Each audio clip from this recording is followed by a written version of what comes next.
curious, slightly amused? At first glance, this piece of paper looks like a mindless doodle sketched out while sitting on hold with a bank.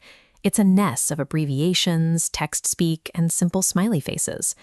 This scrap of paper represents the hard-won final output of an intense psychological identity reconstruction program known as Moral Reconation Therapy, specifically a milestone called Step 7. The author of this note had a very specific goal for this stage of his recovery. He wanted to become a participating family member. He wanted to reach a point where his wife and children felt a natural comfort in his presence, knowing they could bring him any concern simply to be heard. To achieve that simple act of listening, he spent hours engineering a 105-page theoretical manual. He mapped his own identity through Jungian archetypes, Joseph Campbell's hero's journey, and analogies about artificial intelligence embeddings. Humans have a fascinating capacity for this kind of over-engineering. We build massive, complex intellectual systems specifically to avoid doing the one simple, vulnerable thing required of us. The research behind this program identifies a lightning-fast sequence in our biology. When you feel a loved one's need, there is a tiny 6-millisecond flash of recognition, followed immediately by a 3-second window where your nervous system decides how to react. In those 3 seconds, an automatic reflex often fires. If the silence feels too vulnerable, you might feel a frantic pressure to offer an immediate solution, redirect the conversation, or intellectualize the person's pain just to regain a sense of control. Writing a 100-page philosophical framework about the importance of being present is actually the ultimate manifestation of that reflex. It is a highly sophisticated form of armor.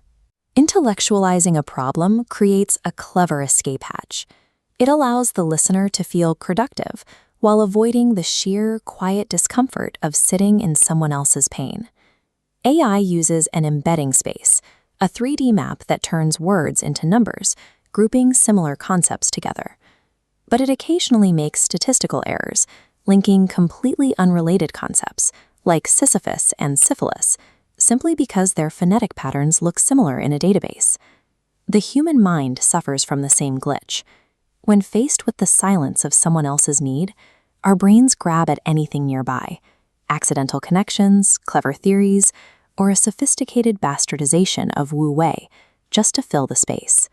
We invent these clever theses because playing the role of the great and powerful Oz feels safer than being a helpless guy sitting in silence. This formal refusal letter uses dense, lawyered prose as a defense mechanism. It arrived in a text thread simultaneously with an audio file titled The Trap of Intellectual Armor. One is a corporate entity in a suit, the other an intellectualized growth curriculum. True connection requires shared complicity, the willingness to admit, I don't know, rather than maintaining the armored stance of an expert with a manual. Returning to these 9 lines, we transition from high-level theory back to the real world. This note marks the moment the 100-page manual is finally set down. The third line, IDK do you, steps out of the expert role. It is a vulnerable confession that the speaker doesn't have the answers. The stretched vowels of go, all, plan sound like a brain exhausting its need to be smart, followed by a soft plop and a smiley face. Dismantling our own intellectual armor doesn't leave us with a grand epiphany. It leaves us with a quiet, silly shrug, which provides the exact blank canvas that vulnerability requires. Step 7 operates on a counterintuitive principle. You build a massive, structural plan for your life specifically so it can eventually be discarded. You align your mundane daily routines, the bills, the chores, the schedule, to quiet your nervous system. By automating your baseline survival panic, you create the internal capacity required to be present. In the ultimate success state, when a family member brings a problem to you, the 100-page plan is absolutely nowhere in the room. Psychological growth is demonstrated by the willingness to drop the boulder, let the silence restore, and just be there.